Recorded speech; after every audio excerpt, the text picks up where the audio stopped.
Reincarnated with the strongest system. Chapter 541, I am the one that makes the rules. The sound of music permeated the grand ballroom as two people danced at its center.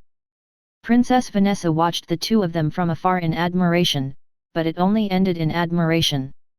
She didn't envy them, nor felt jealousy. In fact, she even felt happy because William had made his stance.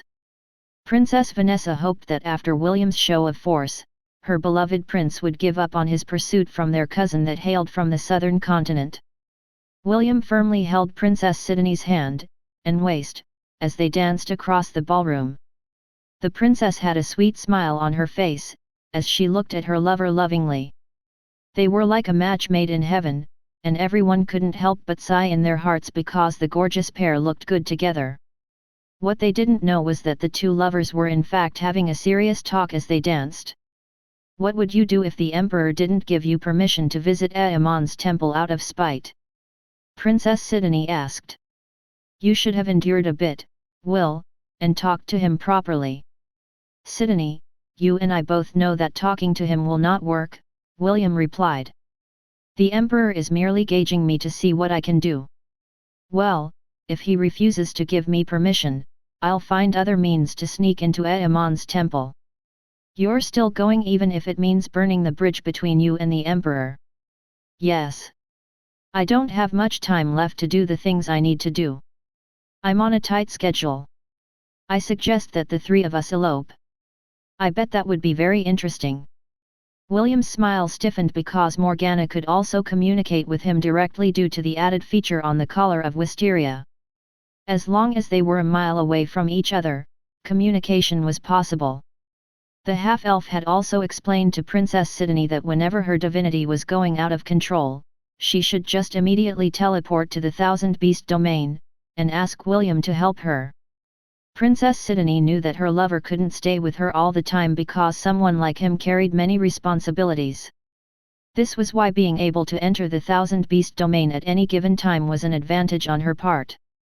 Among William's lovers, she was the only one that had been given this capability. She could come and see him anytime, and return to the exact place where she activated the collar when she exited the domain. You read too many novels, Morgana, William replied at Sidonie's other half that had been inspired by the latest romance book that she had read. Boo! Darling, you're no fun. Princess Sidonie chuckled internally as William and Morgana started a debate at the pros and cons of elopement. Soon, the music came to an end, and both of them bowed to each other. Just as William expected, Prince Jason had stood up from his seat and walked towards Princess Sidonie. It was obvious that he was planning to ask her for a dance, but William had already taken this into consideration. Would you honor me with a dance, Princess? Ian bowed respectfully and offered his hand to Princess Sidonie. It will be my honor, Sir Ian, Princess Sidonie replied and accepted the invitation. Prince Jason stopped halfway when he saw the recent development. William shot him a smirk before going towards his table, where Chiffon was waiting for him. The pink-haired girl looked at William with a calm expression. She was waiting for William to sit beside her, so that she wouldn't feel lonely, while Ian was away. Do you want to dance? William asked. Chiffon pondered William's question for a while before giving her answer. I don't know how to dance, Chiffon replied. But, I memorized how you danced with Princess Sidonie. I don't know if I can fully imitate it, but I'll know when I try. Oh? Are you good at memorization? Well, I can remember everything that I see. William looked at the adorable girl with a curious gaze. He had heard that there were people that had incredibly good memories because they could remember practically everything that they had seen. The term used for this was photographic memory.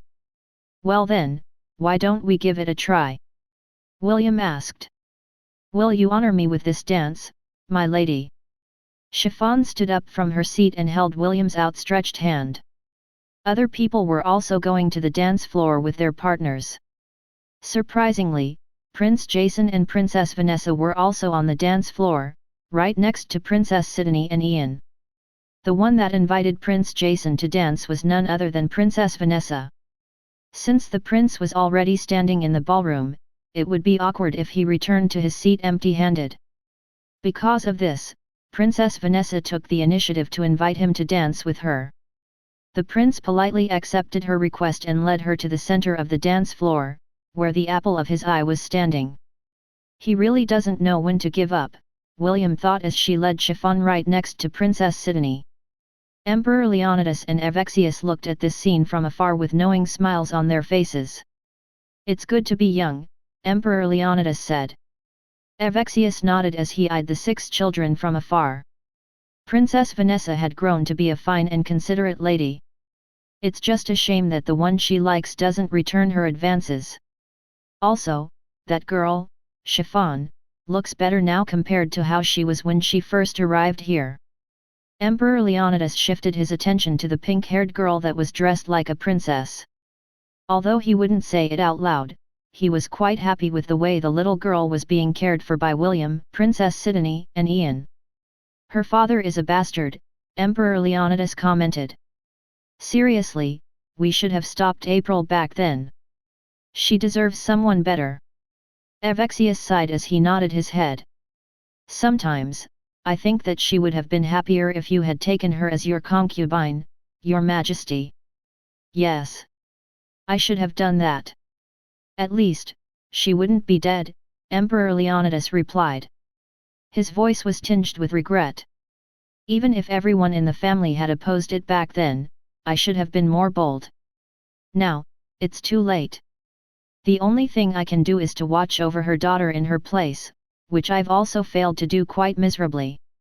If not for that boy, William, Chiffon might still be eating at that garbage dump right now." Emperor Leonidas looked at the little girl who was dancing with the red-headed teenager. Although her movements were a bit stiff, William was able to guide her properly. "I forgot to tell you, Your Majesty, that person's envoys arrived at our borders yesterday. They will arrive in the academy anytime. I'm sure that they will not be very happy if they see her being treated well. They will definitely demand that we cut any form of support to her immediately. Ignore them. They might insist that it is their duty and make contact with Chiffon," Evexius stated. "It's very possible that they might take her away by force if we don't comply." Emperor Leonidas chuckled as he shifted his attention to his Grand Archmage. "If they make any trouble, you have my permission to kick them out by force," Emperor Leonidas replied. "This is my empire. I am the one that makes the rules. If we can't even protect one little girl, then wouldn't we become the laughingstock of the central continent? Also, I doubt that he of all people will care. After all, he was the one that tossed the child away. Someone like him doesn't deserve to be a father." Evexius nodded. "Do I have your permission to eliminate them, Your Majesty?" "I leave it in your care, Evexius. Just make it so that it doesn't get traced back to us." "Understood." When the second dance ended, Prince Jason approached Princess Sidonie to invite her to dance with him. However, the princess politely declined his request with the excuse that she was tired from dancing. She then walked towards the table of the emperor and sat on his right side. Prince Jason had no choice but to let her go, and joined the other princes at the table reserved for them. The night went on, and the party went without any mishaps. Prince Jason made several attempts, but all of them were in vain because William blocked him every time. After several attempts, Prince Jason reluctantly backed off. He didn't want to create a scene, so he held back his anger as he stared hatefully at the half-elf who was chatting happily with Chiffon. "Just you wait, I will show you your place in the tournament," Prince Jason vowed. "It is not only you that can jump in the ranks using an ability. I can do that, too." A week ago, Prince Jason had been called by the oracle at Aemon's temple. There he received an artifact that was said to be one of Aemon's possessions. Although the prince was surprised at the unexpected gift that came from the Creator family's patron god, he was quite happy to receive it. He believed that William was only superior to him due to the half-elf's ability to jump to the ranks of a saint, for a short period of time. Now that Prince Jason had the same ability in his possession, he wanted everyone to witness that William was nothing special. The only reason why he hadn't used this ability yet was because of Aemon's condition was that he could only use it during the tournament. Outside of the academy. "Let us in, we want to see Chiffon," a man wearing a black robe demanded. "We have an agreement." "I know, but we can't allow you to enter the academy right now," the captain of the guards of the academy replied. "Today is Princess Sidonie's birthday, and the royal family is inside. If the emperor sees you right now, he might become annoyed. I advise you to come back in 2 days. I promise that I won't get in your way then." The black-robed man frowned, and exchanged a glance with their leader. He was only the spokesperson of their envoy, and it was not up to him to call the shots. "Fine. We will leave for now," a deep and powerful voice stated. "We will return in 2 days.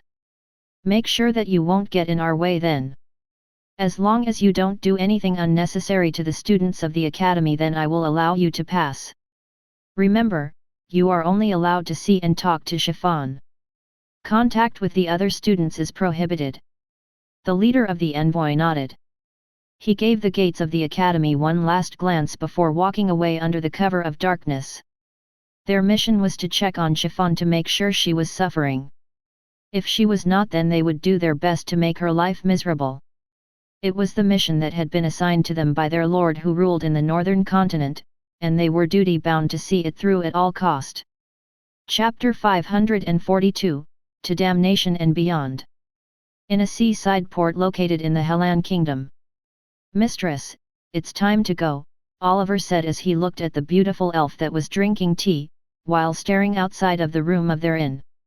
"The ship bound for the central continent will be leaving in 2 hours. We should board it now, mistress." Celine placed the empty teacup on the table, but she didn't stand up right away. Instead, she glanced at the parrot monkey that had accompanied her for many years. "Oliver, have you ever had the urge to return to the Silver Moon continent?" Celine asked. "No, mistress," Oliver answered in a heartbeat. "I don't have much attachment to the Silver Moon continent." "Oh? I always thought that you wanted to see grandfather. While it's true that I think of him from time to time, I have no intentions of returning to the Silver Moon continent. Of course, if mistress wants to go there, I will have no choice but to accompany you on your journey." Celine smiled wryly as she stood up from her seat. She then took a purple hat, and covered her face with a veil. As a very beautiful elf, she was always in danger of being targeted by people with bad intentions. Of course, Celine had dealt with several of these people in the past and had sent all of them to the afterlife. 2 hours later, the ship headed for the central continent blew its horn to announce its departure. Celine, who was standing at the deck of the ship, looked at the southern continent with a sad expression. "When I first arrived here, I didn't have any expectations," Celine said softly. "I thought that I would be living a dull and monotonous life, but Lady Fate thought otherwise." Oliver, who was hiding in her shadow, listened attentively. He knew that Celine was feeling emotional, and decided to let her relieve the burdens in her chest. "Isn't it funny, Oliver? I never imagined that I would have a disciple in this lifetime." Celine chuckled. "It's quite unfortunate that the disciple I chose is a troublemaker. He always makes me worry." "That he is, my lady. That he is. Say, Oliver, do you think that we made the wrong decision in teaching William the dark arts?" The parrot monkey pondered this question seriously. After a few minutes of silence, Oliver said his honest thoughts for Celine to hear. "I think we made the right decision." "You think?" Oliver nodded his head. "If mistress didn't make William her disciple, I'm sure that life would have been boring. While it's true that he has a penchant for trouble, he is also someone that strives to reach greater heights." Celine nodded in agreement. Although she didn't want to admit it, she was very proud of William. During the war against the elves, the boy went above and beyond her expectations. "I only have one last thing to impart to him before I go and meet Master in the Demon Continent," Celine said. "Oliver, I think it would be best if you stayed by William's side. That way you would be able to..." I won't leave you, mistress. Oliver cut Celine off before she could finish what she wanted to say. William doesn't need me anymore. He's no longer the helpless child that we need to save from time to time. He can already stand on his own. Also, I don't want the mistress to be lonely. That is why wherever you will go, I will follow. Thank you, Oliver. Celine looked at the southern continent that was slowly getting farther and farther away. She had already said her goodbyes to the people in Lont, and had tied up all loose ends before leaving. Celine didn't know how many years it would take before she returned to the southern continent. The path that she had chosen was a thorny one, and salvation may be out of her reach.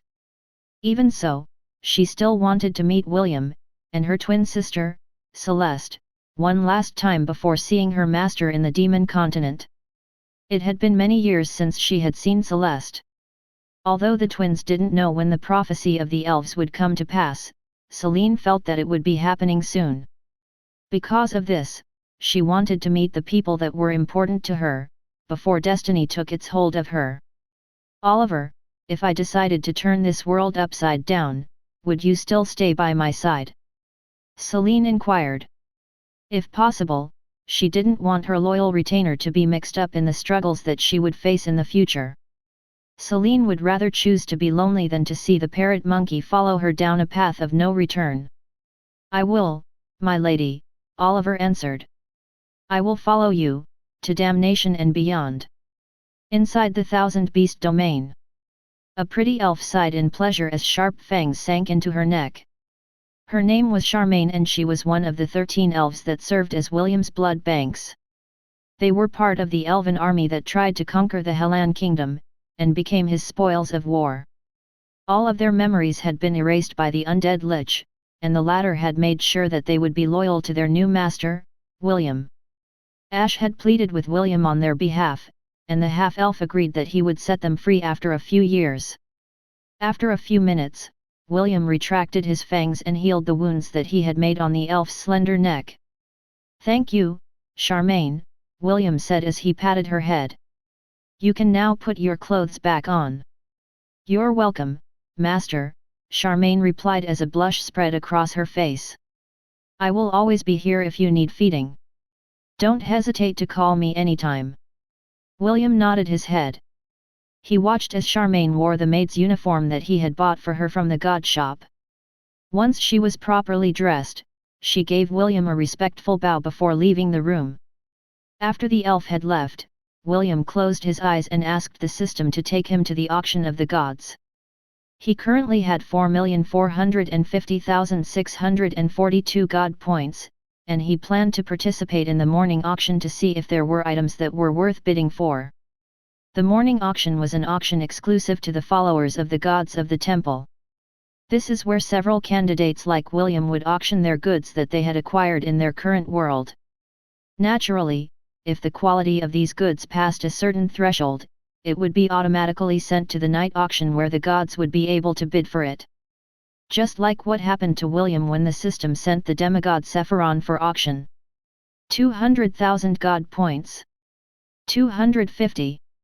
400. William leaned on his couch as he listened to the bidders raise the price of the items that were auctioned. So far, he hadn't seen anything that caught his fancy. Looks like today is another miss, William thought as the auctioneer presented the last item to be auctioned. The beautiful lady who served as the host of the auction smiled at the crowd. The last item to be auctioned is an exotic grade gauntlet, the lady declared. Although it is labeled as an exotic grade weapon, its true rank is pseudo-legendary. A weapon that even heroes from any world would want to have in their possession. When the cloth that covered the glass casing of the weapon was removed, William instinctively felt that this would be a good gift for Chiffon. During the battle at the 50th floor of the Mirage Caverns, Chiffon's gauntlets broke. The gauntlets she used were nothing special, and could be bought from or commissioned by any blacksmith in the Empire. However, William always wanted to give her something that was more durable and packed a stronger punch.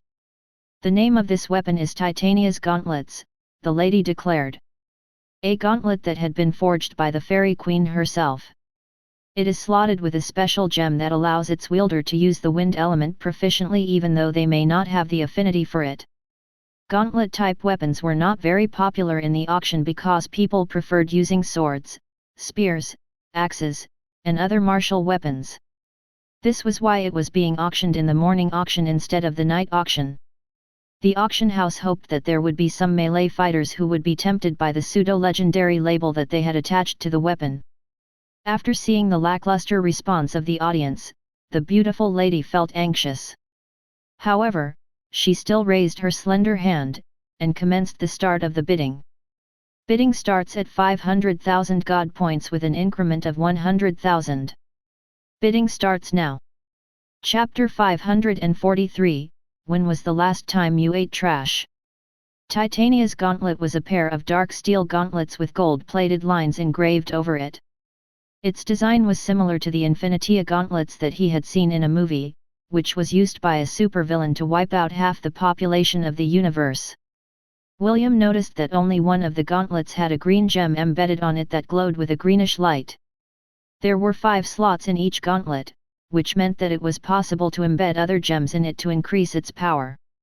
Although William didn't know how he could procure these other gems, the most important matter at the moment was securing the gauntlet.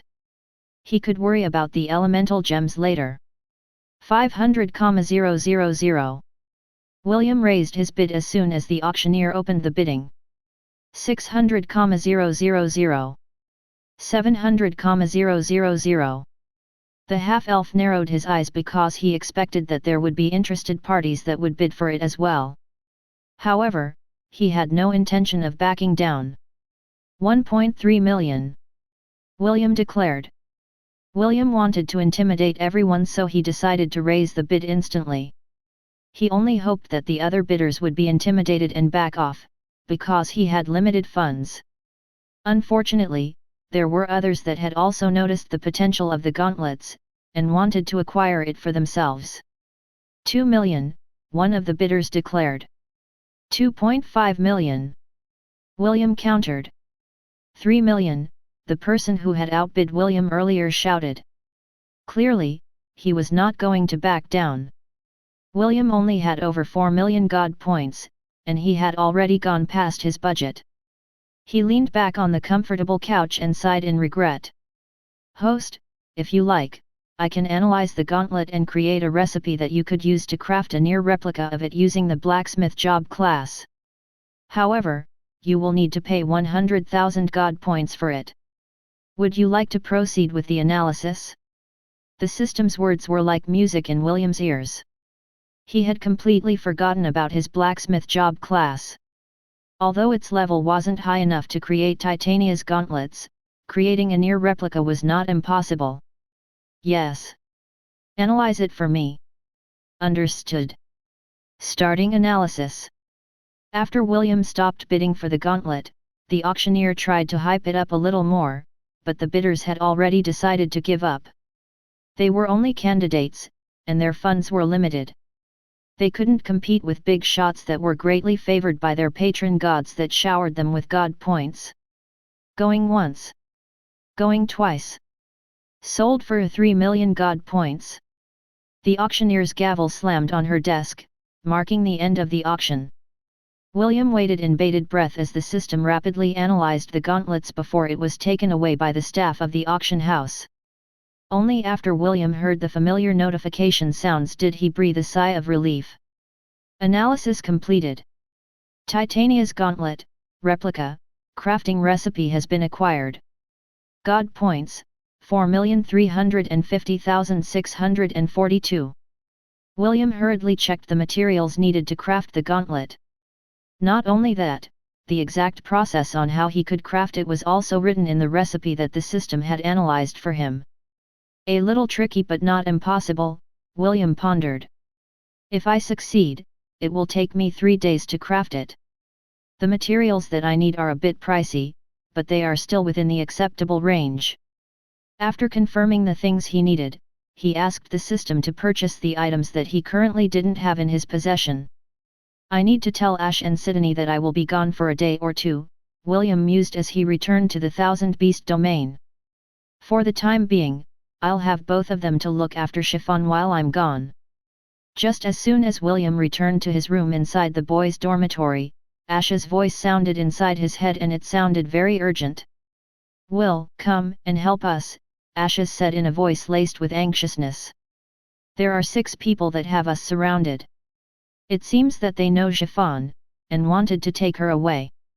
Please her Kaya. Ash's words were cut off and it sounded that she had been attacked by someone. William immediately dashed out of his room and asked the system to pinpoint her location. After finding her coordinates, William clad himself in lightning and disappeared from where he stood. 15 minutes earlier, Ian and Chiffon went to see the Garden of Silverwind Academy. The two were admiring the beautiful scenery around them when suddenly, 6 people encircled them, while they were taking a stroll in the garden. Ian immediately knew that something was wrong because the moment Chiffon saw one of the men, her body stiffened, and started to shake uncontrollably. She then pulled the little girl close to her as she eyed the adults with a guarded stance. Who are you and what do you want? Ian asked. One of the men stepped forward and gave Chiffon a sidelong glance before shifting his attention to Ian. The man seemed to be in his mid-20s and had short purple hair. He also had above-average looks, but his light red eyes, that were looking at Ian, weren't friendly. Who I am is not important, the purple-haired man replied. We have no business with you. Our purpose for coming here is to talk to that little girl by your side. Chiffon, come with us. I'm sure that you don't want your friend to be involved in our business, right? Chiffon's body shuddered even more when the man called out her name. The little girl felt her legs weaken, and would have collapsed on the ground if Ian didn't support her body right away. I don't want to talk, Chiffon stuttered. Please, I've been a good girl. I haven't done anything wrong. The purple-haired man eyed the shivering girl from head to foot. His eyes were filled with ridicule and contempt as he took a step forward to grab Chiffon's wrist. The little girl cried out in fear, and clung to Ian like her life depended on it. Let her go now, or I'll call the guards. Ian threatened as he wrapped his arms around Chiffon to prevent anyone from taking her away. The purple-haired man chuckled as he firmly held Chiffon's wrist like a vice grip. The little girl was in a state of complete fear, that it had overridden the pain she was currently experiencing from the man's strong grip. Guards, the purple-haired man snorted. Are you talking about those guards over there? The purple-haired man pointed at a dozen guards in the entrance. They were blocking the entrance of the garden and prevented any students from coming in. It was quite obvious that they were in cahoots with the 6 men that were surrounding 2 of their academy's students. Chiffon, you look so pretty and neat right now, the purple-haired man said with a smile. Tell me, when was the last time you visited the garbage dump? When was the last time you ate trash? Isn't your nickname Trash Eater? Why have you stopped eating it? A tear slid down the side of Chiffon's face, followed by another. Soon, the pink-haired girl's face was stained by tears as she started to wail and struggle from her captor's grip. Bastard! Let her go! Ian summoned her water whip and immediately attacked the man out of anger. However, the man was already on his guard and summoned his own weapon to deflect Ian's attack. Since you attacked first, I will fight back as self-defense. The purple-haired man sneered. Don't worry, I will not beat you up too much because we have a deal with the academy. The purple-haired man kicked Ian's chest, sending him flying a few meters away from Chiffon. 2 men immediately pinned him down to the ground to prevent him from interfering with their mission. Ian! Chiffon cried out as she struggled to break free from the man's grip. Let me go! Let me go!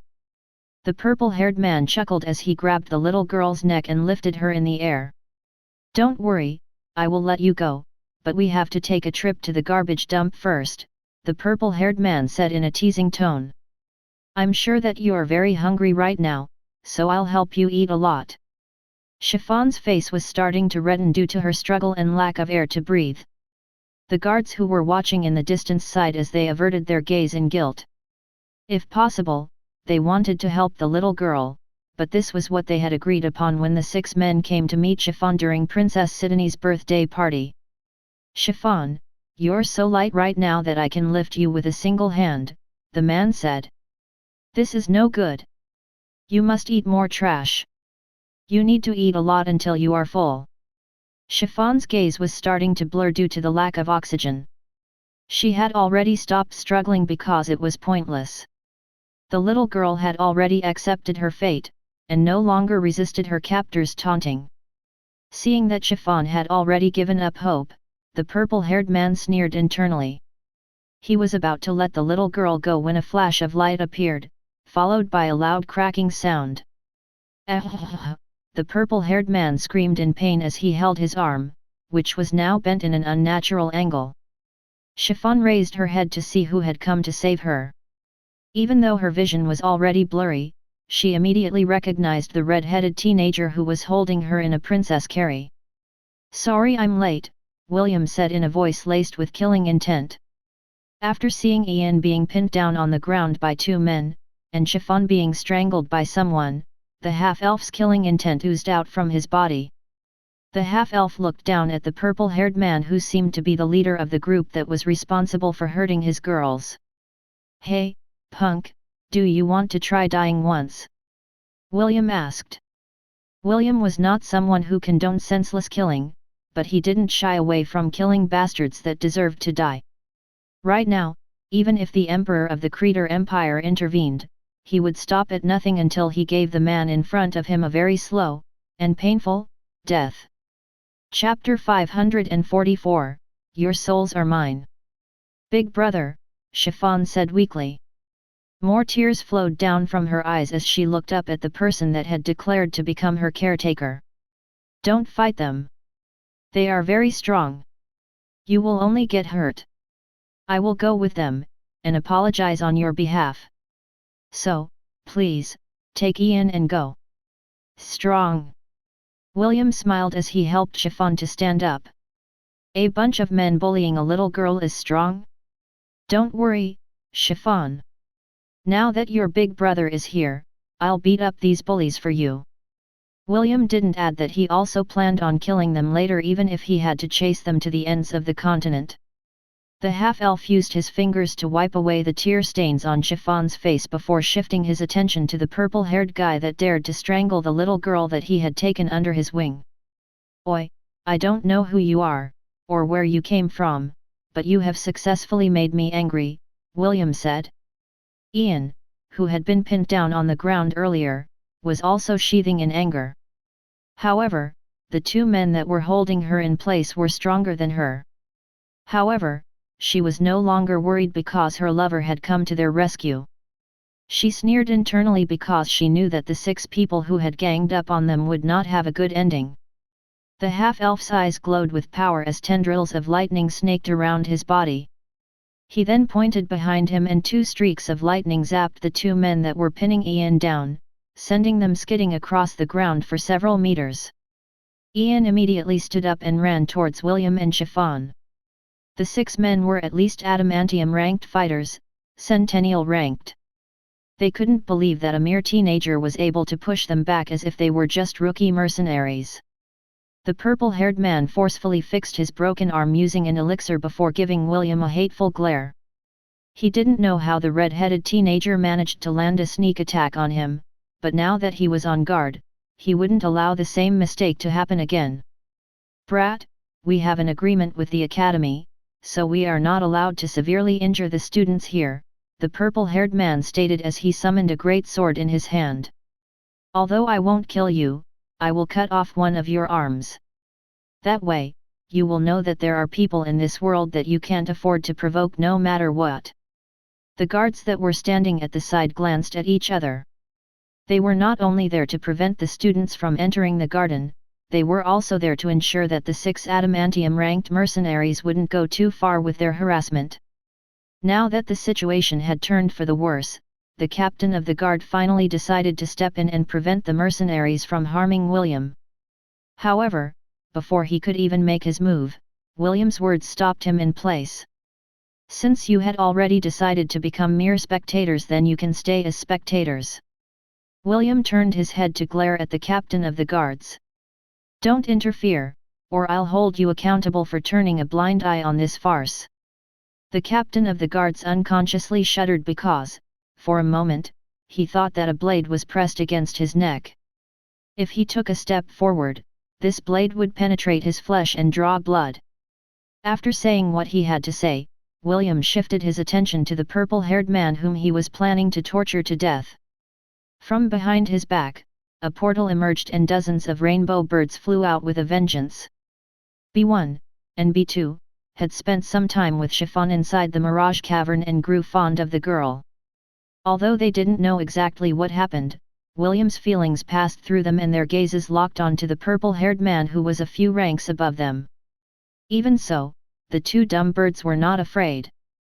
Unfortunately, William had already ordered them to deal with the other 5 men, because he personally planned to beat the crap out of the bastard that dared to kick Ian and strangled Chiffon.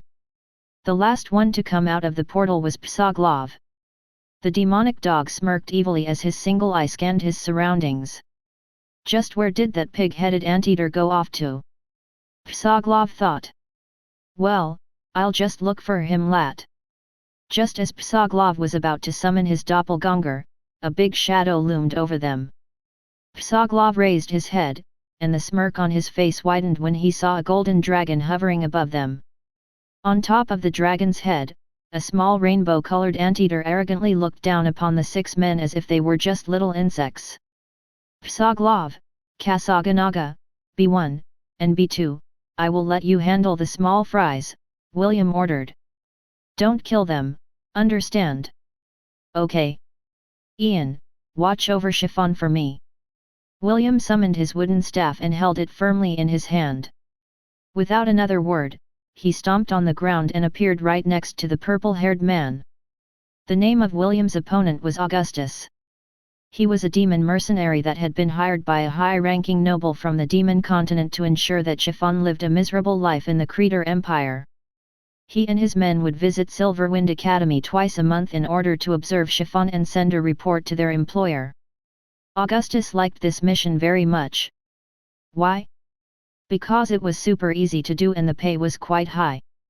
He would rather bully a little girl than face dangerous missions in the demon continent where the chances of dying were high. He just didn't expect that this easy mission of his would encounter difficulties that would cause him to waste a precious elixir to fix his broken arm. The two clashed several times against each other. Both men were trying to gauge each other's strengths, while exchanging blows deadly enough to instantly kill a weaker opponent. It didn't take long before Augustus noticed that he was being pushed back by the red-headed teenager, who was looking at him as if he was a walking corpse.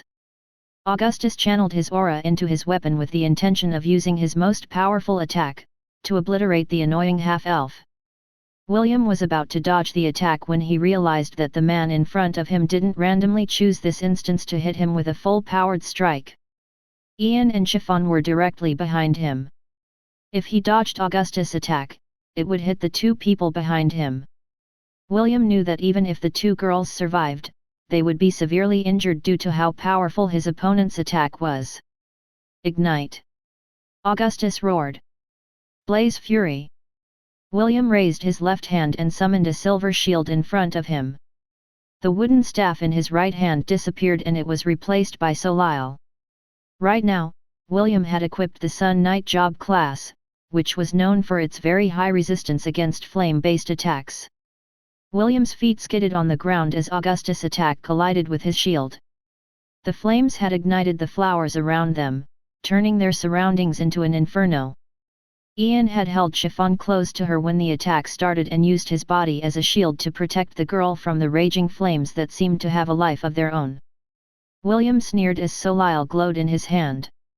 The mythical weapon greedily absorbed the flames since they could be used as a source of power. A few moments later, the raging flames died out completely, and the spear in William's hand turned dark red. William didn't dare to use Solile inside the academy because there was a chance that some of the students might get involved in the destruction that Solile was capable of unleashing.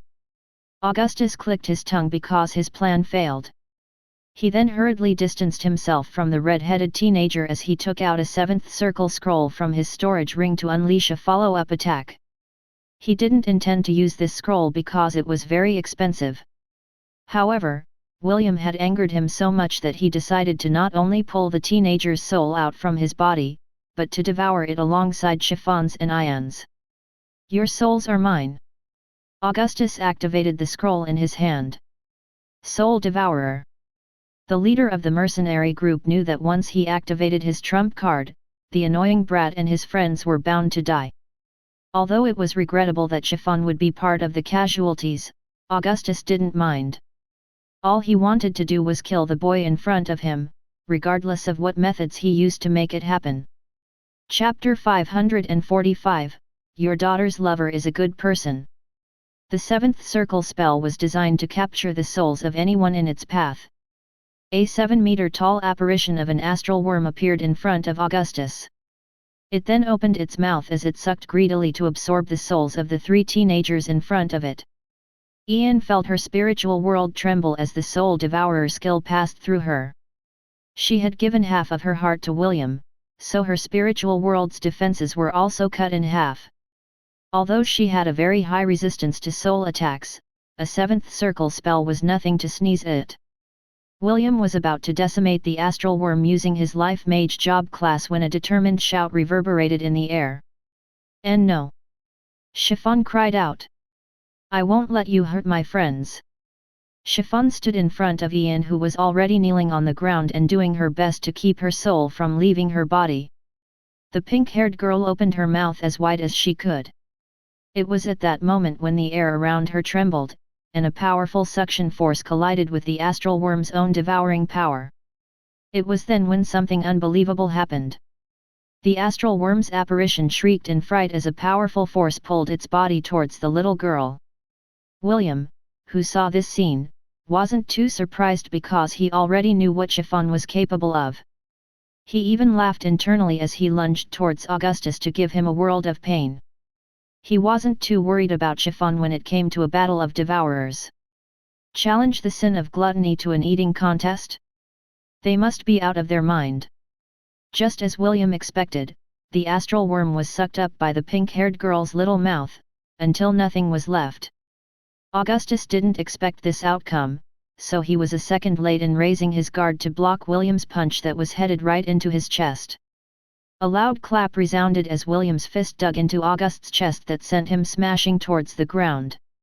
The punch that William did was not an ordinary punch, but a punch that he had not used for a very long time. It was the monk skill, Overwhelming Strike, that he used to beat the Sword Saint's disciple and the pompous noble that had a crush on Rebecca. Overwhelming Strike. Needs 5 skill points to unlock. Once a day you can deliver one full-powered unarmed strike that contains all of your strength. Damage dealt is equivalent to your strength stat multiplied by 20. William's attack was so strong that a 7-meter-wide crater appeared in the ground where Augustus' body laid. The purple-haired man's eyes had rolled on its sockets, and blood spilled at the corner of his lips. The half-elf held back a bit to ensure that the demon wouldn't die because he planned to torture him slowly. William turned his head to see how the others were faring, and saw Kasaganaga and Psaglov slapping the face of the last conscious mercenary in the 6-man group. Ian and Chiffon were both unharmed, and were currently looking at Augustus, who was sprawled on the ground. William smiled and walked towards the little girl with a smile. "You did well," William said as he patted Chiffon's head. He then shifted his attention to Ian, who seemed eager to kick the half-dead man on the ground because of what he had done to her. "You, too, Ian. Thank you for protecting Chiffon." William pulled Ian close to him and whispered something in her ears. "Don't worry, I will let you torture him later. Make sure to pay him back 100-fold for hurting you." Ian gave William a very rare evil smile that didn't match her personality. It just showed how much his mermaid lover resented the man who had barged in on their peaceful stroll in the garden. When William was thinking of how to smuggle the 6 unconscious men to his thousand-beast domain, the headmaster of Silverwind Academy, along with some of the professors, arrived at the garden. Gilbert sighed when he saw the damage that William's battle had caused. The garden was one of the most famous attractions of their academy. However, more than half of it had been destroyed, and had been turned into scorched earth. "What do you have to say for yourself, young man?" Gilbert asked as he looked at William's direction. He had the strong urge to pull the half-elf's long ears until the teenage boy cried out in pain. "Took you long enough," William replied in a casual manner. Gilbert found himself unable to reply to William's reply. He had been informed days ago about the 6 mercenaries that had come to perform their regular check on Chiffon's lifestyle in the academy. This lifestyle check had been going on for more than a year already, and the headmaster had turned a blind eye on it due to the agreement that the Creator Empire had with the Demon Continent. William snorted and summoned a water whip to tie up Augustus' body, along with his men. He was about to drag them away when Gilbert stepped in to stop him. "We will take over from here," Gilbert said in a firm manner. "This falls under our jurisdiction." "What if I refuse?" William asked back. He used his question to stall for time while the system put some trackers on the 6 men, so that the half-elf could hunt them down later. "Host, trackers have been successfully planted on their bodies." "Thank you," William replied. He had spent 600 God points to ensure that no matter where the 6 men went, William would know exactly where they were. "What do you want?" Gilbert asked in irritation. Not only did he have to deal with the damages that had been made to the Academy's garden, he also needed to bribe the half-elf who was defying his authority. "I want them dead." "Sorry, that's not possible." "All right, then give me 6 Centennial Beast cores instead." "If you do that, I will let them live," William proposed. Gilbert frowned and held up 2 fingers. "2 Centennial cores." William shook his head. "Not only did these men hurt 3 students of your academy, they also scared my 2 dumb pets." William pointed at B1, and B2, who was perched on top of 2 of the 6 men's heads. "These motherfuckers scared the SHT out of me," B1 shouted in an aggrieved tone. "I will sue your academy for emotional trauma." B2 raised its head in an arrogant manner as it lifted its claw. "Just look at my pinky claw, I can't raise it up due to how scared I am. You old F***er better take responsibility, or else you'll talk to my lawyer." Gilbert had the very strong urge to hurl a fireball at the 2 dumb birds to roast them completely. What emotional trauma? Can't raise a pinky claw? If anyone needed to sue someone due to emotional trauma, it would be no one else but him. 3 Centennial cores. "That is my final offer," Gilbert said as flames danced on the tip of his fingertips. B1 and B2 hadn't stopped hurling profanities in the headmaster's direction, calling him old mother **** and other vulgar words that pushed Gilbert to the limits of his tolerance. "Fine," William agreed before the old man snapped and roasted the 2 dumb birds to the afterlife. "Pay up front or no deal." Gilbert took 3 Centennial cores from his storage ring and shoved them into William's hands. The half-elf took them and stored the beast cores inside his storage ring before holding Ian and Chiffon's hand, leading them back to the boys' dormitory. The 3 students left without a word. Psoglov and the rainbow birds returned to the Thousand Beast domain, while Kasaganaga once again rode on top of the dragon's head. Kasaganaga was currently the king of the bestiary in the 3rd grade division. The rainbow-colored anteater intended to brainwash all the magical beasts that belonged to the students of the academy to become its followers. Gilbert watched William's entourage leave with a sigh. He then kicked one of the tied-up men who had just regained consciousness to vent out his anger. The pitiful man once again lost his consciousness as his eyes rolled up into their sockets. "Take them and lock them up properly," Gilbert ordered. "I am going to see His Majesty." The headmaster of Silverwind Academy didn't even bother to give the 6 mercenaries a second glance as he left to return to his office. He knew that Avexius was planning to deal with the mercenaries after they had left their territory. However, William had already done the deed, which complicated things. If this matter wasn't resolved properly, then several problems might arise regarding the relationship of the Creator Empire and the Demon Continent. Somewhere in the Temple of the 10,000 Gods, Eros, it seems that your daughter's lover is a good person, a fat goddess said while eating a slice of cake. You know, although he's a bit skinny for my taste, I like his personality. Lady Eros smiled as she sipped her tea. The goddess of gluttony, Adephagia, suddenly appeared in front of her castle, and asked if she could come in for some afternoon tea. Naturally, Eros invited her in because she was none other than her best friend in the Temple of the 10,000 Gods. What the erotic goddess didn't expect was that Adephagia would come to see her, in order to talk about William. The fat goddess kept on asking personal questions like what William liked to eat, or how many lovers the boy had. It was quite obvious that her good friend wanted to either fatten William up to suit her taste, or help her daughter, Chiffon, make her move on the boy. Lady Eros was quite supportive of her friend, so she decided to help her out a bit. Whether Chiffon would end up becoming one of William's 9 lovers, was none of her business. The only thing that mattered to her was the happiness of her daughter, whose power was currently being kept at bay by the half-elf who seemed to have caught the attention of another troublesome goddess. Chapter 546, A Sin That Is Too Much to Bear. Chiffon was currently seated on William's lap, with her head resting on his shoulder. Ever since they had returned to William's room in the boys' dormitory, Chiffon refused to leave his side. The half-elf wanted to ask her some questions regarding the 6 men, but decided to put it on hold for the time being. Chiffon was in no condition to answer any questions, so William decided to just stay by her side until her fears subsided. The little girl's body would shudder from time to time, even though she was enclosed in William's protective embrace. Clearly, she had suffered some kind of trauma at the hands of the 6 mercenaries that were commissioned to make her life miserable.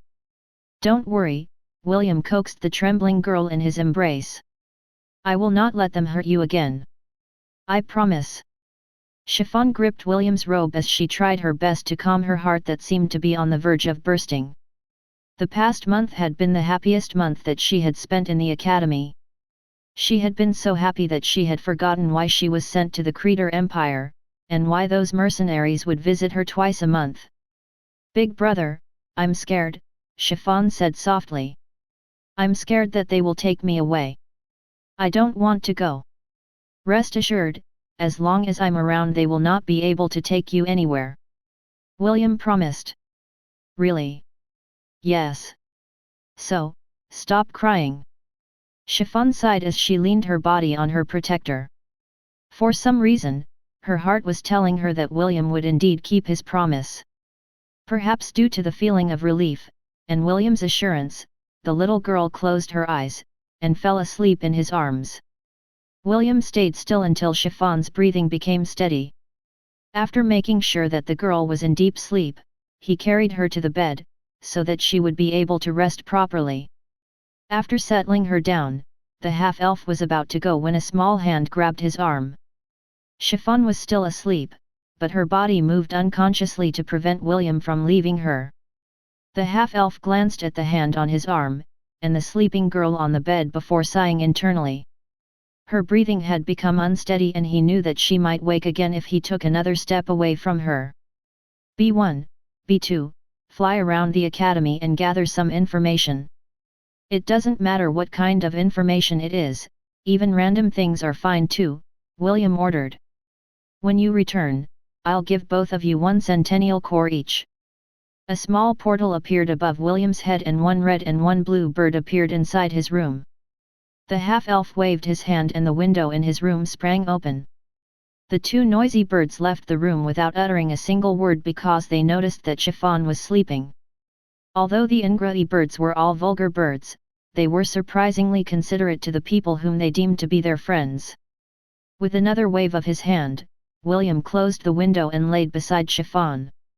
He hugged the little girl to assure her that he's not going anywhere. The hand that held William's arm relaxed, and Chiffon's breathing once again became steady. William brushed away the strand of hairs that were blocking her adorable face, and looked at it closely. The sin of gluttony might be too much for you to bear, William thought as he hugged Chiffon.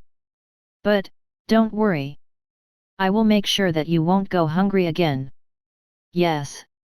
Using the power of the divinity that she received from the goddess Lily, William was confident that he could prevent Chiffon's sin from taking over her rationality. Princess Sidonie's sin of lust was capable of charming anyone around her, making her a very dangerous being. Chiffon held the sin of gluttony. William didn't know the extent of this sin's power. However, after seeing Jekyll devour the elves in the war just by opening his mouth and sucking them all in, the half-elf guessed that Chiffon's gluttony works the same way.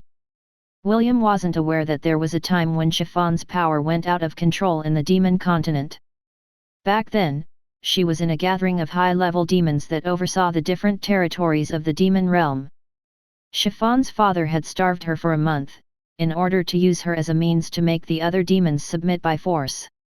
However, he didn't expect that the little girl's power had far surpassed his expectations. Back then, Chiffon had gone crazy due to hunger and started to devour everything around her. Houses, demons, monsters, even the rocks and dirt had not been spared. She had become a small black hole that greedily sucked in everything around her. Because of this, all the high-ranking demons tried to stop her by bombarding her with powerful spells. Unfortunately, these spells were also devoured by her, leaving her father and the high-ranking demons helpless. Killing one of the 7 deadly sins was taboo. Anyone who dared to do that would have their entire bloodline suffer eternal punishment under the hands of the god, or goddess, to whom the original sin belonged. This was why Chiffon's father, and the high-ranking demons, could only attempt to knock her unconscious to stop the destruction that she was causing. Chiffon's rampage ended after a day had passed. The little girl fainted after sating her hunger. After she collapsed, the high-ranking demons all agreed to seal her because she was far too dangerous. However, Chiffon's father proposed a different idea. "Let's send her to the central continent and let the humans deal with her," Chiffon's father proposed. "It will be an effective way to weaken their forces. If they tried to kill her, then their lands would be cursed, and that would only be to our advantage." His proposal was well received by the high-ranking demons, and all of them voted for Chiffon's exile. Chiffon's father then sent her to the Creator Empire because he knew that Emperor Leonidas would not be able to turn her away. However, the human emperor wasn't a fool either. In return for taking Chiffon custody, he extorted Chiffon's father for precious resources that could only be gained from the demon continent. Both sides had settled on a compromise, and Chiffon was sent to the Creator Empire. The high-ranking demons would occasionally send mercenaries to check Chiffon's condition in order to see if she was nearing her limit. Emperor Leonidas was not aware of the danger that Chiffon posed to his empire, and tried to help the girl in his own way. Albert, William's alchemist master, was in charge of supplying Chiffon with food pills. However, it didn't take long for them to realize that the food pills' effect gradually lost its power as time went by. Right now, a pill was only enough to stave off Chiffon's hunger for half an hour.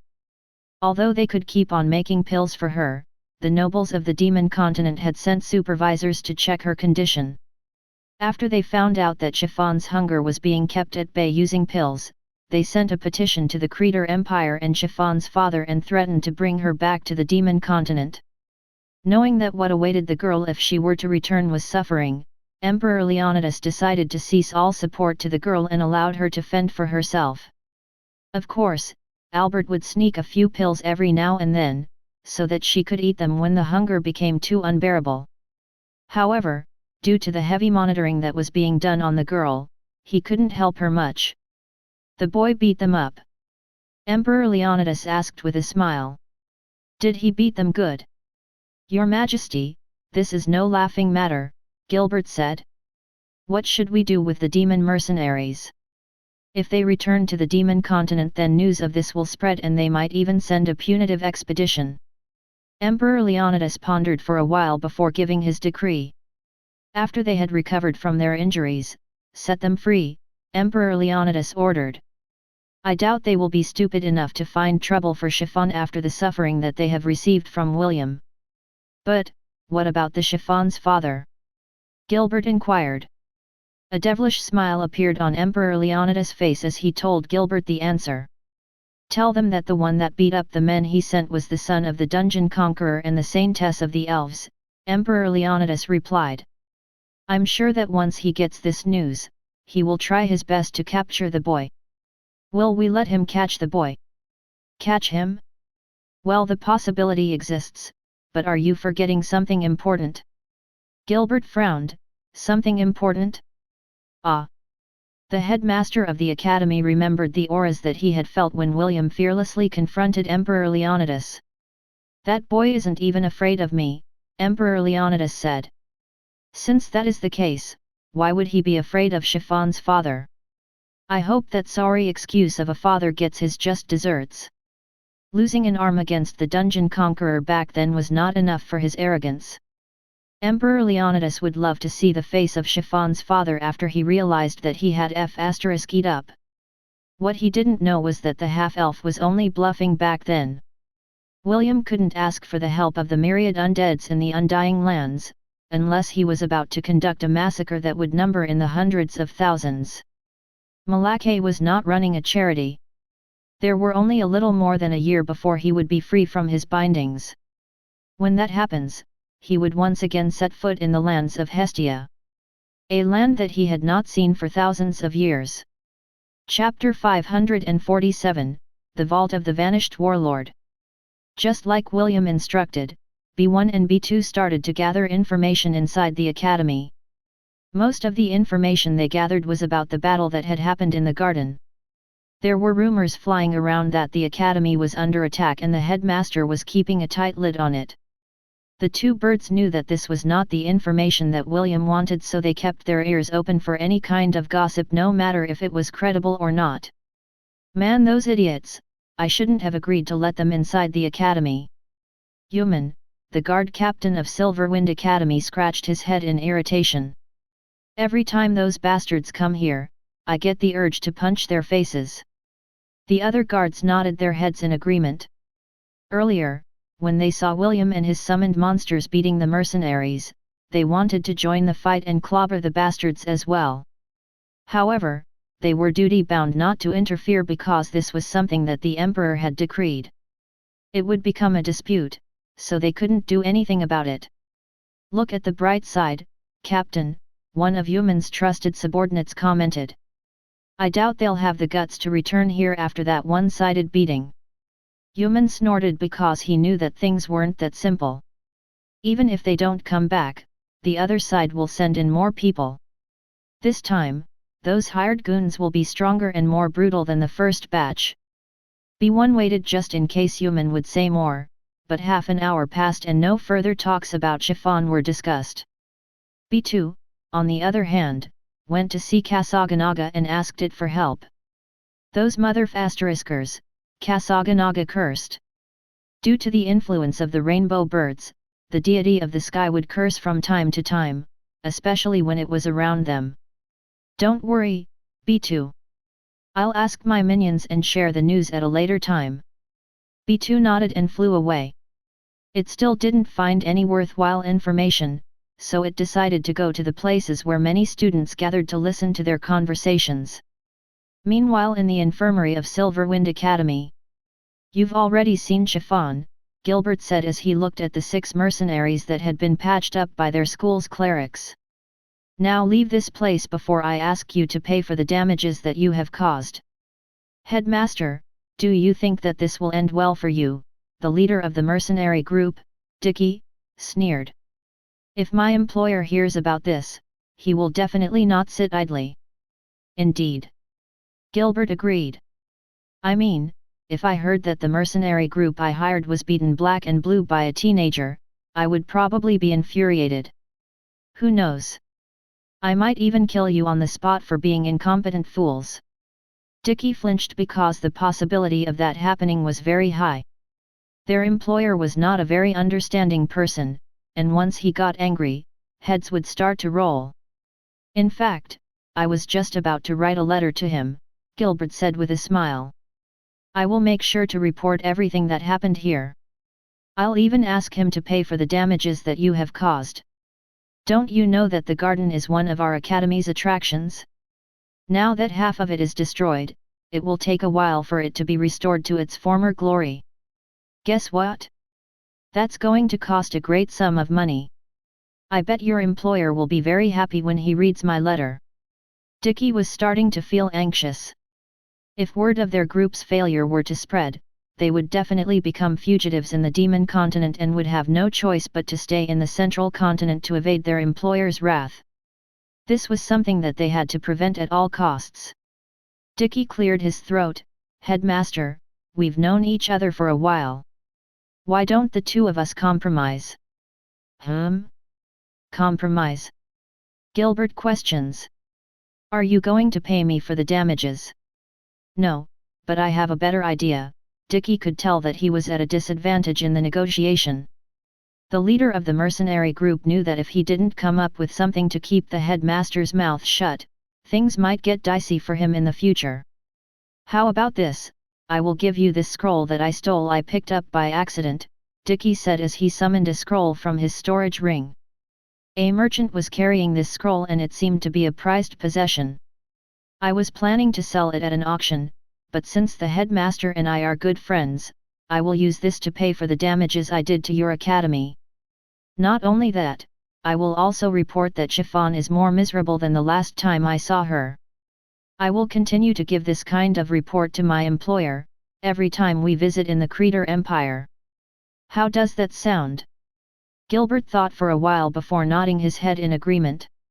If he could wrap things up in a peaceful manner, then he and Emperor Leonidas didn't need to worry about Dickie's employer.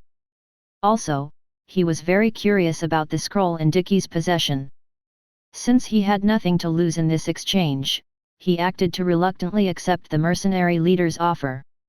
Fine, Gilbert made a gesture for Dickie to pass the scroll to him. I will compromise, but we will make a soul contract first. All 6 of you will sign it with your blood. Do we have a deal? Of course. Dickie answered in a heartbeat. He was worried that Gilbert would change his mind, so he hastily gave him the scroll and waited for the headmaster to finish drafting their contract. Although he lost an ancient scroll that he was planning to sell in an auction, it was more important to keep his head on his body. His employer was someone that didn't look at failure favorably. After all 6 mercenaries had signed the contract, they hastily left the academy to return to the Demon Continent. Dickie had seen the pure killing intent in William's eyes, and he knew that the boy was serious. This was why he didn't bother to stay long in the academy, just in case the half-elf would come knocking on their doors. Gilbert had asked the guards to escort the mercenaries out of the academy to ensure that they wouldn't do anything stupid along the way. Finally, everything's been wrapped up nicely, Gilbert sighed as he sat on his couch. I swear that William Bratt will be the death of me. The headmaster of Silverind Academy shook his head in helplessness before opening the scroll that Dickie had given him. He was a linguist and had studied almost all the languages in the world of Hestia, including the ancient language of the Firstborns. The Firstborns were the first residents of the world when it was just formed. They were an ancient race that was said to have gone extinct during the era of the gods because they were hunted down by the other races due to their unique abilities. Gilbert raised the cup of tea on the table and took a sip. However, he immediately spat it back out after reading the first lines on the very top of the scroll. The Vault of the Vanished Warlord. The headmaster's hand trembled because he knew the backstory of the vanished warlord. He was the ruler of the Firstborns, and was said to possess an incredible treasure that could rival the power of the gods. Gilbert had dedicated his life to finding the Vault of the Vanished Warlord, where the priceless treasure of the Firstborns was held. To think that I would find its location in this manner, fate is really a fickle lady, Gilbert muttered as he read the contents of the scroll. 5 minutes later, the headmaster of the academy slammed his fist on the table in anger. Damn it! Why must it be on the 51st floor of Babylon? Gilbert cursed out loud. So this is why no one had found it, even after all these years. It's right there. The headmaster of the academy cursed for 10 full minutes before he finally calmed down. After reining in his emotions, the first thing he did was to press his left palm over the scroll. A moment later, a flash of light shrouded the room in white. Gilbert used his unique ability to create a perfect replica of the scroll that would lead him to the treasure vault that he had searched for his entire life. The headmaster didn't settle for one copy. He made 12 exact copies of the scroll and translated the text into the language commonly used in the world of Hestia. This way he could look for people who would dare to challenge the place where none had returned alive. Chapter 548, Eradicate. World End Tempest. I will come with you, Ash said as she watched William wear a hooded robe that covered his entire body. She knew where her lover was going, and she intended to go with him at all cost. Okay, William replied as he adjusted his assassination uniform. Due to the trackers that the system had placed on Dickie and his subordinates, he was able to see and hear the conversation between the mercenary leader and the headmaster of Silverwind Academy.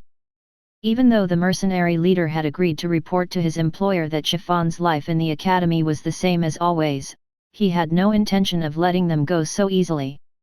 William was someone that could see the bigger picture, so he also understood that if the mercenaries were to really do as they promised in the contract, Chiffon would no longer need to worry about her father who was on the demon continent.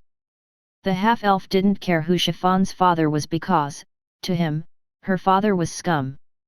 William even promised himself to give that person a good beating if he met him sometime in the future. The half-elf was an orphan in his past life. He didn't have any parents, nor did he know what it meant to have a family. The director of the orphanage said that he was abandoned on their doorstep, and the only thing that they had left him was an embroidered handkerchief with his name. William. This was why he had developed a grudge to people that abandoned their children because they were considered baggage. William was someone that couldn't forgive these people, so he planned to take action to protect Chiffon in the way he knew best. Let's go, William said as he opened the window of his room. Ash nodded and merged with William. It had been a while since the two of them had activated the ability of the Familia to fuse and fight together. Tendrils of lightning snaked around William's body before he disappeared from the room. Boss, are we really going to let that kid go? One of Dickie's subordinates complained. I can't take this lying down, boss. I want to murder that kid so badly. Boss, I feel the same way. How about we sneak inside the academy and kill the brat in his sleep? I'm confident that we can sneak past the academy's defenses if we all work together. Shut up! Dickie shouted. Stop your blubbering and just hurry up.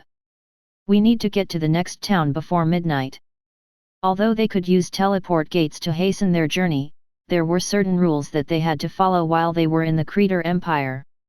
Every time they came to the Creator Empire from the Demon Continent, they had to travel along a fixed route that was away from the human cities.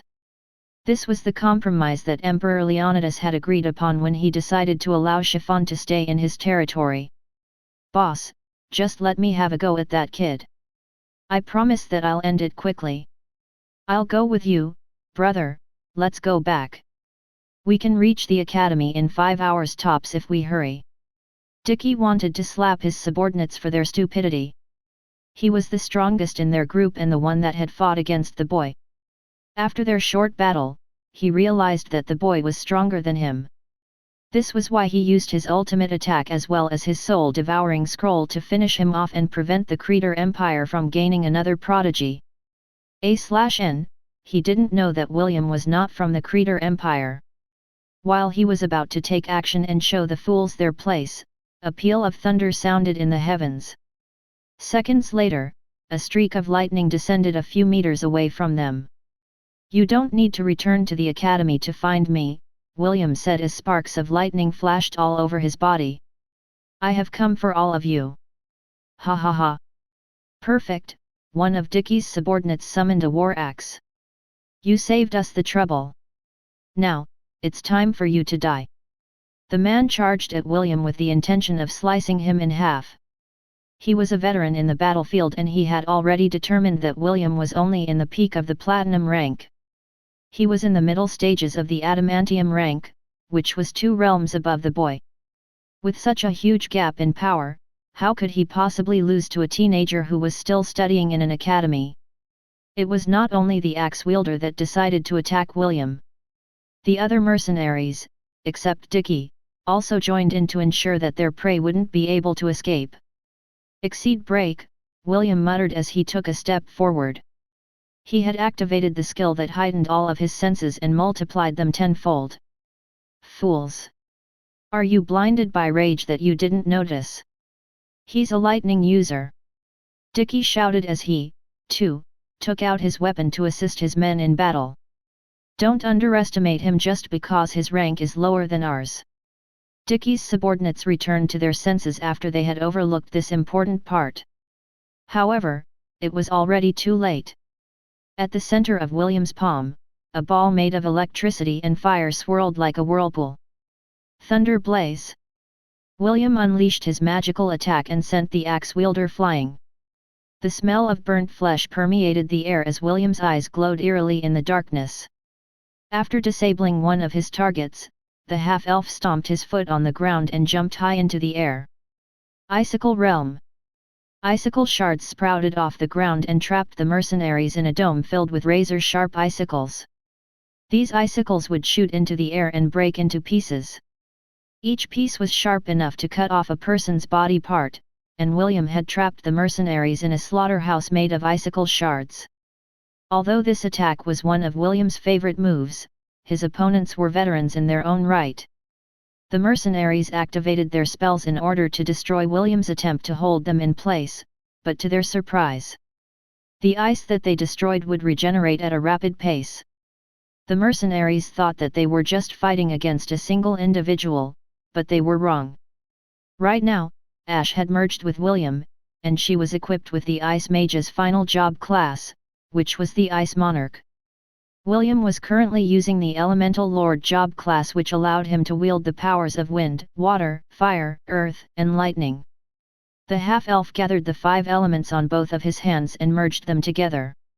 This was the first time that he would use this attack in actual combat. Its output was not very strong, but it was devastating nevertheless. The purpose of the icicle domain was to simply buy some time until William had merged the 5 elements together to create a spell that he had created on a whim. Eradicate! William roared as he threw the rainbow-colored ball of light in his hands. World-end Tempest! A blinding flash of light illuminated the dark night, followed by a loud explosion. Gilbert, who was patrolling the academy grounds, saw a radiant light in the distance, and instinctively felt that something had gone terribly wrong. That stupid brat! Gilbert immediately summoned a giant owl and headed to the direction of the light in haste. He was afraid that if he arrived a second late, the only thing he would find were ashes of the mercenaries, who had left his academy just a few hours ago. Chapter 549, I don't get hungry for a day after eating it. The corner of Ash's lips twitched as she looked at the aftermath of William's spell. This was the first time that she had seen her lover use this spell, and the effect was... "That's it?" Ash asked. All that spell did was just a flash of light and a loud explosion. William lightly coughed before raising his chin in arrogance. "Just as I had planned," William replied. As if... Ash's spectral image slightly pulled on William's ears because he was bragging about something not worth bragging about. William had still not perfected the world-end Tempest, and at most, it only served as a super flashy flash grenade with a stunning effect. "Isn't it fine?" "The targets were still neutralized in the end," William insisted. "Besides, I was not planning on killing them. I'm still itching to beat them up for what they did to Chiffon." Before Ash could even say anything, the half-elf summoned a gust of wind and threw the mercenaries inside the portal. He made sure that all 6 of them were accounted for, before entering the Thousand Beast domain to conduct his interrogation. Dickie awakened due to ice-cold water that had been splashed on his body. The first thing he saw when he opened his eyes was a half-elf, seated on a chair, with one leg crossed over the other. The leader of the mercenary group immediately recognized William because it was not long before that they had battled against each other. Dickie was about to stand up when he realized that his body had been tied up with adamantium shackles that prevented him from using any kind of magic.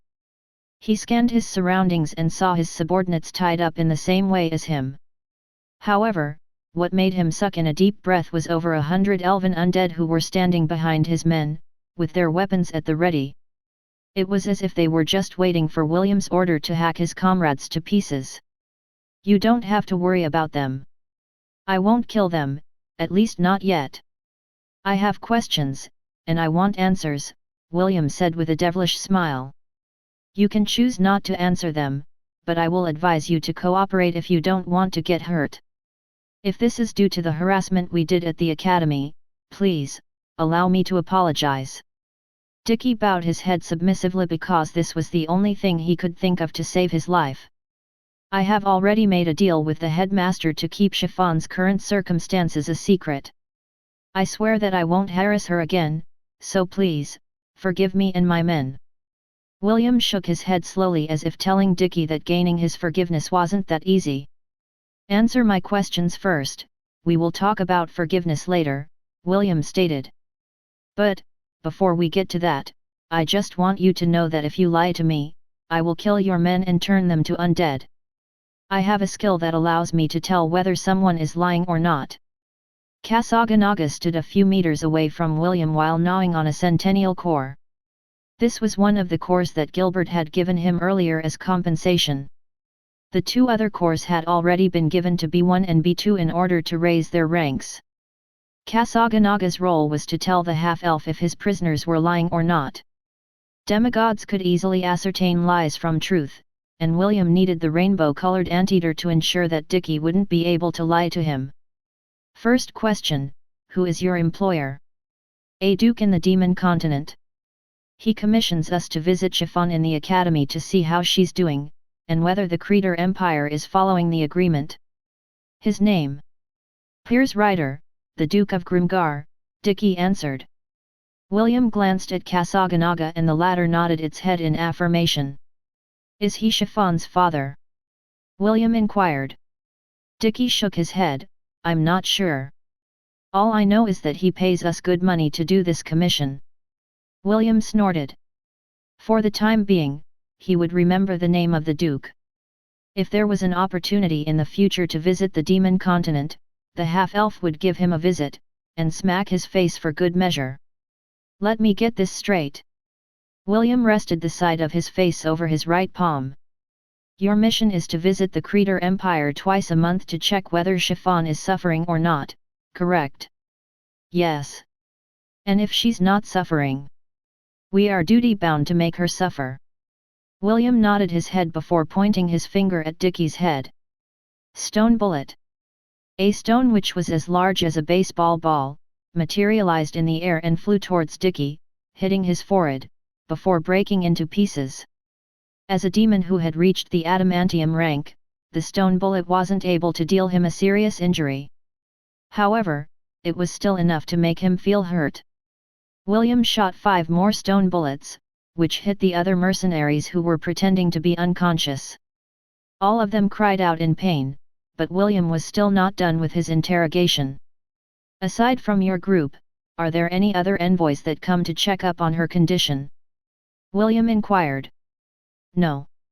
We are the only group that travel to the human lands. You can be assured that we will keep everything a secret, Dickie answered. If you don't believe me, you can ask the headmaster. We already signed a blood oath.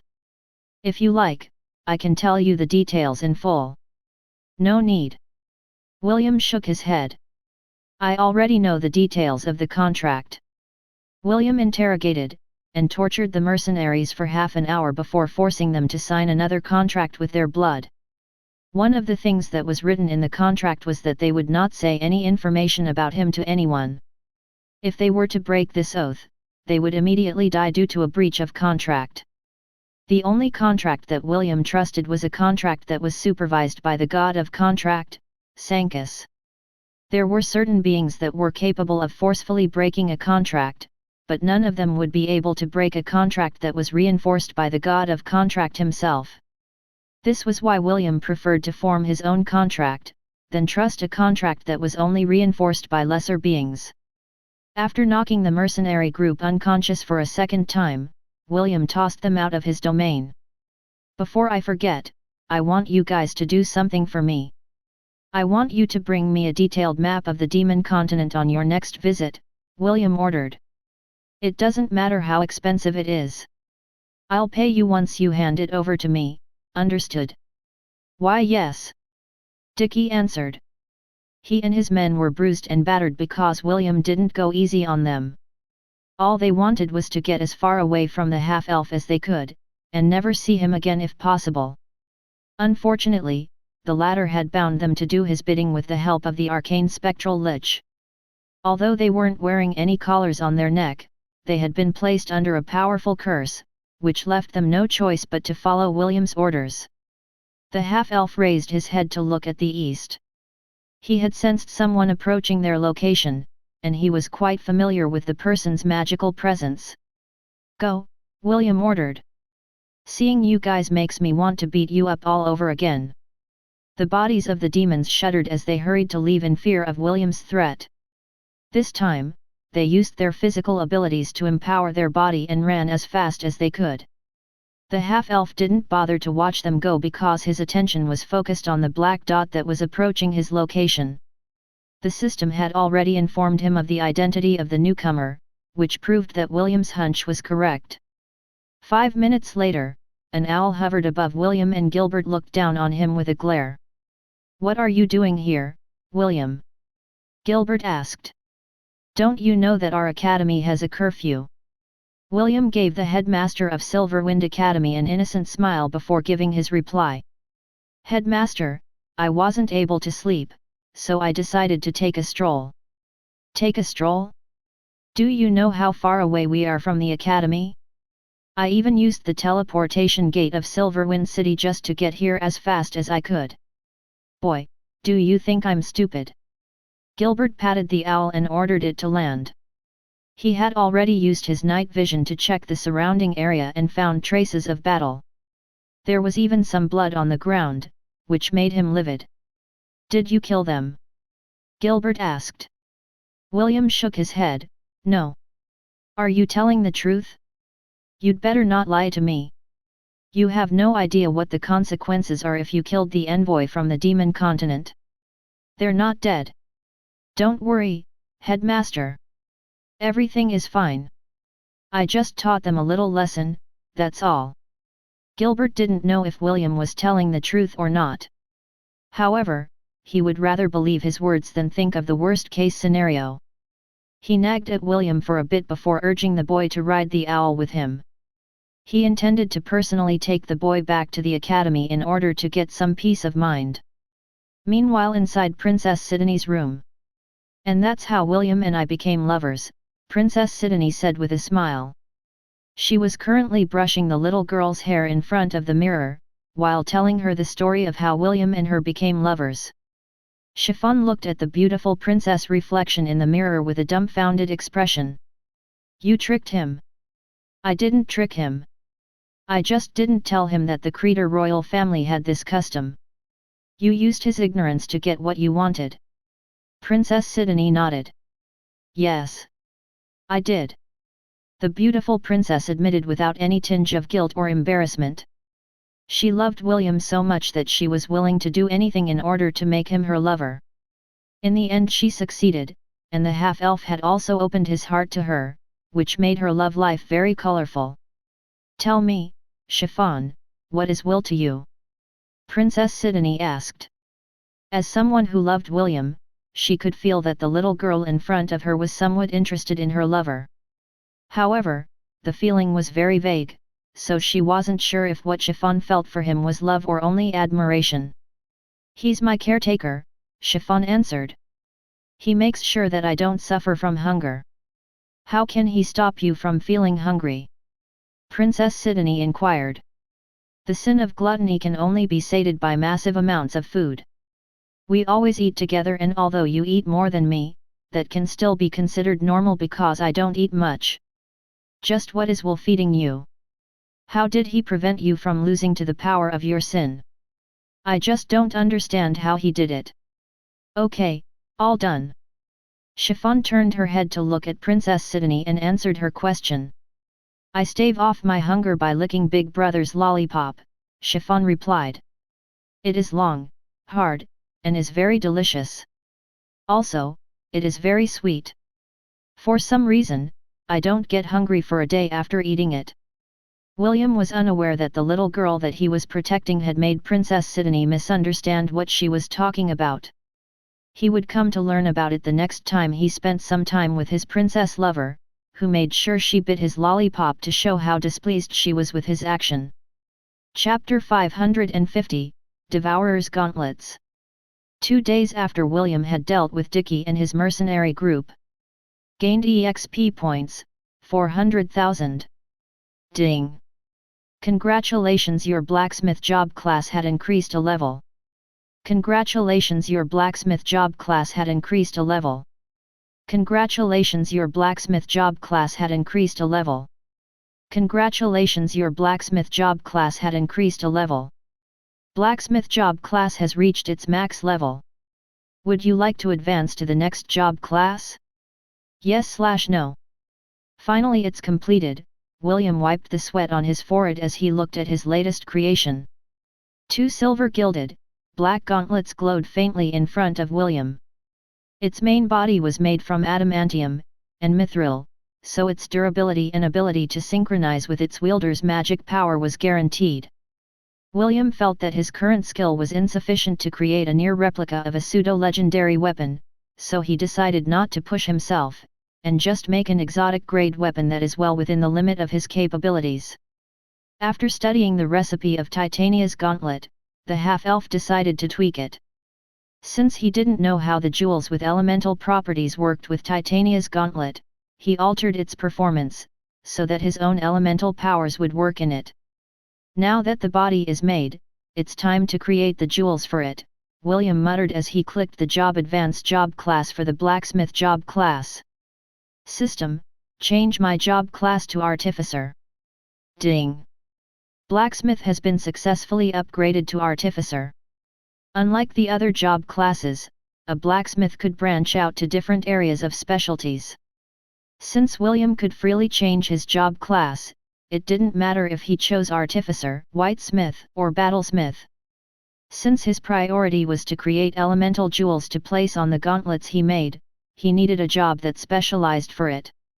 William received 5 skill points after changing his job class, and he placed them all in jewel smithing.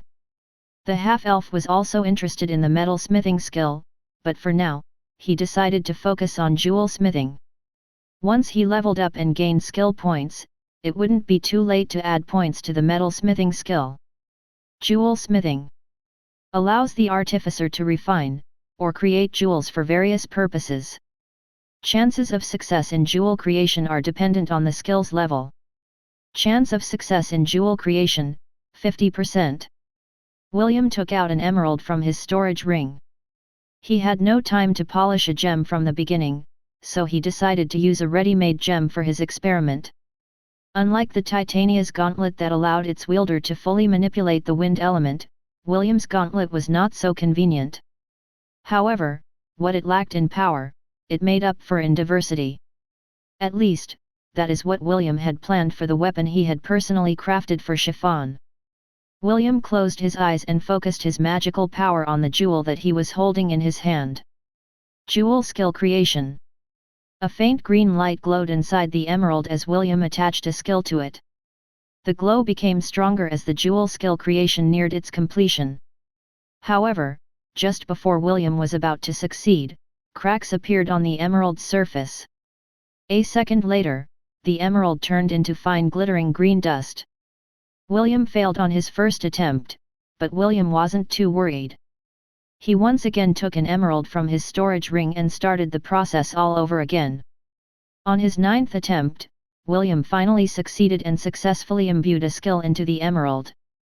Jewel creation success. The host has created a high-quality jewel of flight. Gained EXP points, 2000. Congratulations, your Artificer job class has increased a level. Congratulations, your Artificer job class has increased a level. William gained 6 additional skill points after his job class gained 2 levels. He immediately maxed his jewel smithing skill and increased the chance of success to 75%. Although it wasn't 100%, William was still happy about the current success rate. He placed the flight jewel on the middle slot of the right gauntlet.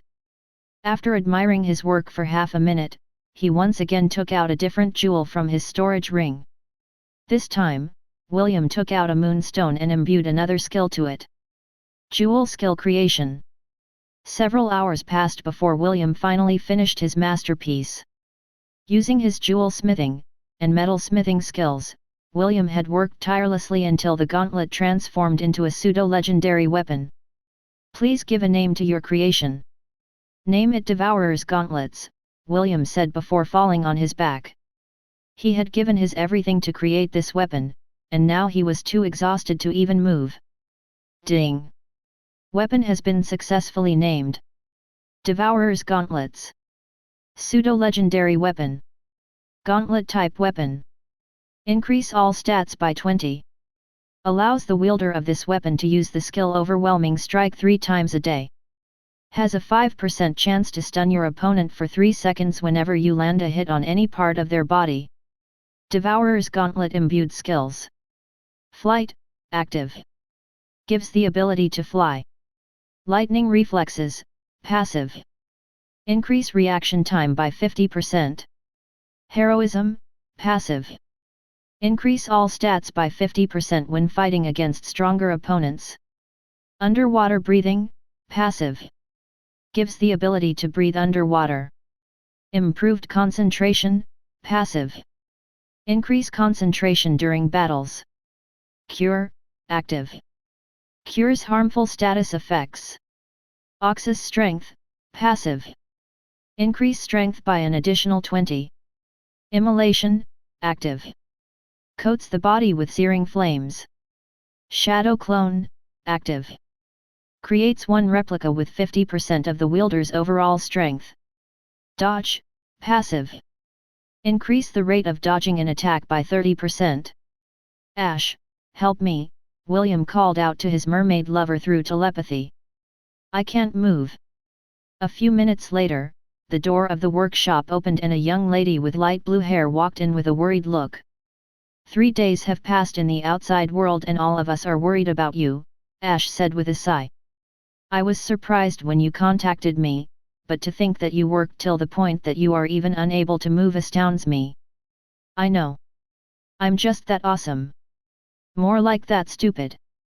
Ash then looked at the glowing gauntlets on top of William's working desk, and felt a little jealous of the little girl who would soon receive them. Just a glance was enough to tell her that William had poured his heart and soul to its creation, to the point of exhaustion. If the half-elf had done the same for her, she would definitely be moved by his token of love. Ash picked up William from the ground and carried him like a princess. The half-elf willed his thoughts and the Devourer's gauntlet flew towards his storage ring. 2 days later, he would travel to Aemon's temple to finally meet with the god who could lift the curse from Ash, Est, and Isaac. Emperor Leonidas finally gave his permission a day after Princess Sidonie's birthday party. Lily had said that Aemon was a moody person. If William managed to catch him in a good mood, then the quest he would receive would be relatively easy. However, if he caught him in a bad mood, he would give William an unreasonable quest that was near impossible to complete. Having encountered Cernunos in the past, William had already accepted that he had dog sh*t luck. He had already prepared himself for the worst-case scenario in his meeting with Aemon. Even so, he wouldn't back down. He had promised Ash, Est, and Isaac that he would lift their curse, and bring back the things that they had lost. William looked forward to the day where he could finally embrace Est in her true form. More than anything else, he wanted to keep the promise that he had made with her before he went to the central continent. A promise that when they meet again, they would truly become lovers in heart, body, and soul.